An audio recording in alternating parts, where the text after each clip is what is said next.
Hey guys, what's up? My name is Anthony, and welcome to another edition of Being a Sports Talk. So, if you don't know, I'm a Giants fan, and we are currently 2-8. Last year we were 3-7, so we're doing worse this year. And a lot of people are calling for the firing of Pat Shurmur, James Bettcher, Dave Gettleman, Eli Manning, the punt snap coach. I don't know. They're calling for the firing of everybody, and we already did this.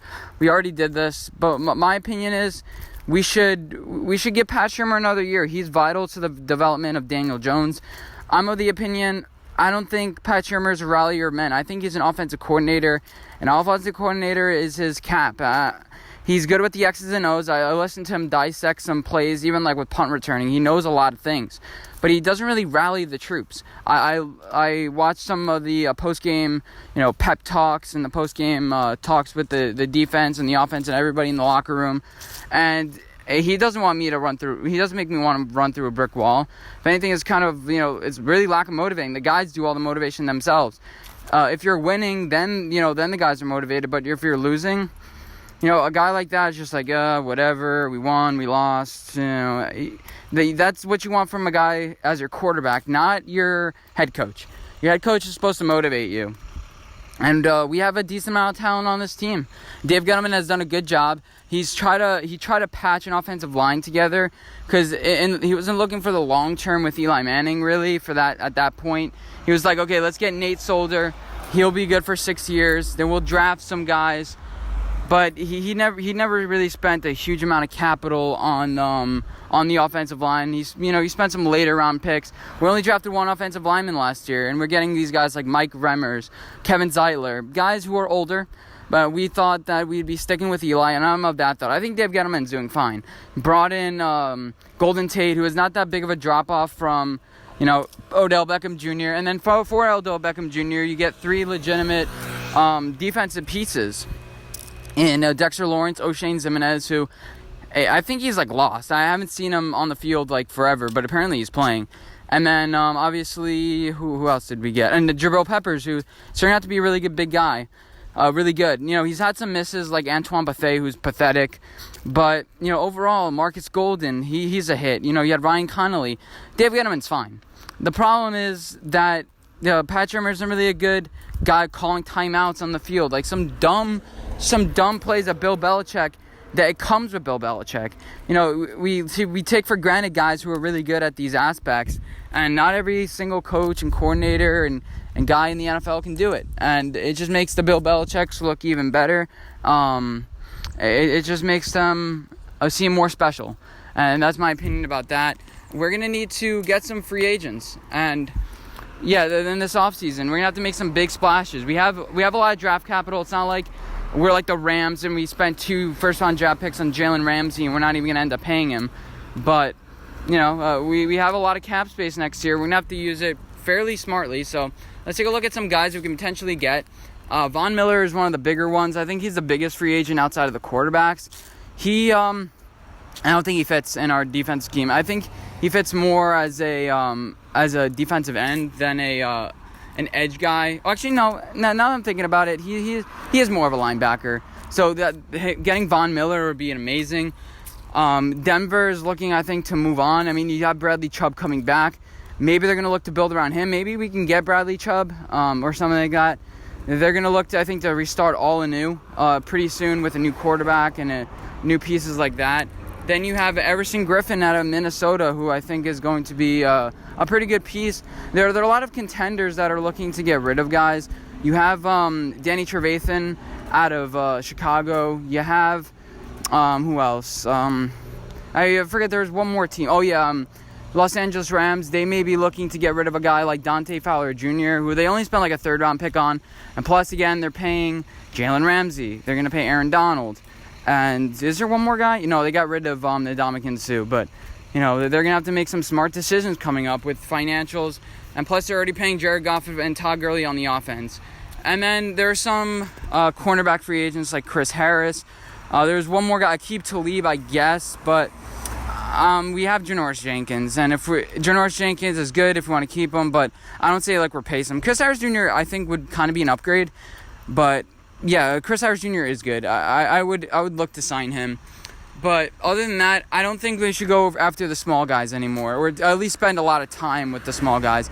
I think we should look for the big free agent, one or two. We did that in 2016, but now guys are cheap. You have Saquon Barkley, you have Daniel Jones, and you can start making a little run for it here. You know, you're drafting pretty well too, so those guys are going to start growing up. Those guys are going to be your depth pieces. Eventually, you're going to have to get guys who are actually playing well. You can't get guys like, oh, he has this potential. You know, we have Ryan Connolly. We're probably going to get rid of Alec Ogletree. Marcus Golden, you keep him. He's been a bright spot. Then you have 3 defensive tackles. We're going to start being built like San Francisco with a bunch of talent from like the first round and just accumulate all that talent. James Betcher, the 3-4 system, it worked in Arizona for a little bit, I guess. But, I mean, come on, like, it's not working for Todd Bowles. It's not really working for anybody. It seems like everyone who is working for is, like, they're doing the 4-3. Seattle, what do you call it? Patriots, yeah, that's the team name.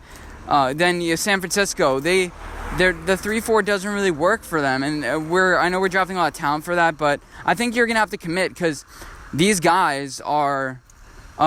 we've drafted these guys. You're gonna have to at least have a full cycle. Give him 2 more years to fully implement his defense, and then if it doesn't work, I mean, we're so quick to discount people. We're so quick to get rid of guys. They're not the guy. Get rid of them. But like, I don't know. What else are you gonna get? I mean, then the new guy's gonna have to implement his whole new system because that's what he wants to do.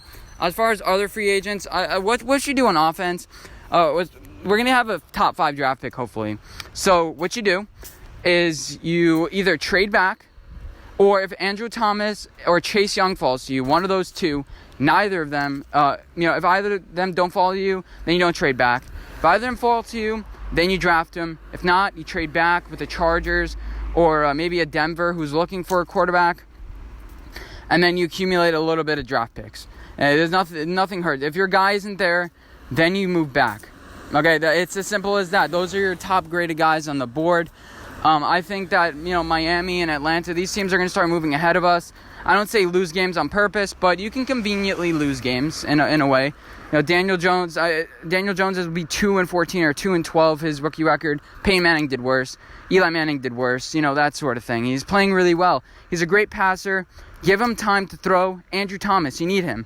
Don't go after an Andrew Whitworth, Jack Conklin. I saw a lot of guys named, but the Belugas, there's a guy out of Carolina, I think. Don't go after those guys. Go after guys with substance. Go after a guy in the first round of the draft. I know we're not really good with drafting corners or offensive linemen, but eventually we're gonna have to hit on a guy. I mean, Andrew Thomas is almost like a can't miss. Eric Flowers had a lot of questions. He had the questions of whether you can translate to tackle on the left side.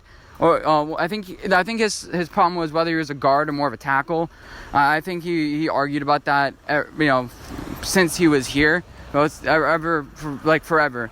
I think he's playing guard with the Redskins, but the Giants are in a fairly good spot. We have a lot of cap space to spend next year. We need to spend some money. Not a whole lot. Let's not do another 2016, but. Let's have these guys implement their full offense and full everything. And if not, that sucks. Usually the guy after the big guy isn't good. You don't always get an Aaron Rodgers after a Brett Favre. You don't always get that. And Daniel Jones has shown flashes, and that's all we need. We just need to get him some mitts that can hold the ball. And as far as Saquon Barkley, I want to mention that before we go. Saquon Barkley is doing no help to Daniel Jones by not blocking, by not having that secondary speed. So you give him another 2 weeks to rest. I don't know who the Giants play after the break, but I don't really care. He's not protecting Daniel Jones whatsoever. You give Wayne Gallman some more reps, see if he's the guy. Maybe go after, I don't know who's the free agent. I saw Lamar Miller's name on the list. Maybe go after a guy like that in the offseason. Sign him to a pretty inexpensive deal to be a backup to Saquon Barkley or something like that. It depends. And then get some other free agents. Maybe we replace Evan Ingram with Eric Ebron. Evan Ingram seems like he's always banged up. Hasn't really developed to the guy we maybe want to. That's another potential move. And other than that, I scrolled down the list. Jimmy Smith, he's 31. We could potentially get him for a Janoris, but we're picking hairs at this point. Jimmy Smith is a pretty good cornerback from what I've seen. That could be a good guy, but I've also seen names like Robert Quinn on that list who are like secondary tier guys. I think we need like a guy just like Jason Pierre-Paul type.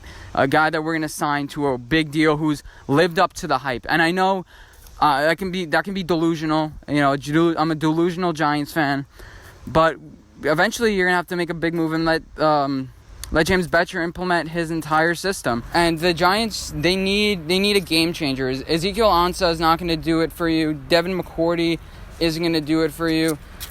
We have enough depth pieces from the draft. We do. Now, there are a couple of guys that are going to be free agents that we can potentially pick off the waiver wire, like Vernon Hardgraves out of the University of Florida, who hasn't really played that well this year for Tampa. Sometimes all you need is a change of scenery and some stuff works. But there's also Preston Brown, who you can potentially bring in. But we've been really battered at linebacker this year. We still have Alec Ogletree, Marcus Golden, but Ryan Connolly's gone out. We have a guy named David Mayo playing for us. We've been really battered at that spot. Let the corners develop. Let Sam Beal, DeAndre Baker, Corey Ballantyne. I'm missing one more probably. Or, let those young corners, Julian Love, let those develop. Let the DBs develop. Dave Gettleman has hit on a lot of guys. I'll be surprised if those guys are misses. And people thought Julian Love would be really good. I think that, I'm not at practice, but eventually you're going to start having to play Julian Love in the last couple of games. Get him some reps, even if he's not ready. It's not going to scare him, I guess, too much. But, yeah, hope you guys enjoy this video. Let me know what you guys think the Giants should do. This is just an early preview. We're getting some thoughts out of the way. We're getting some thoughts. Those are my thoughts now. We can look back in 3 months. The Giants win 6 straight games and sink into a wild card and then win the Super Bowl. We'd have a different conversation. Just kidding. That's not going to happen. Anyway, hope you guys enjoy this video. Let me know what you guys think about the topics I discussed in this video. And I'll be reading them. I'll be commenting. And I'll see you in my next video. Bye, guys.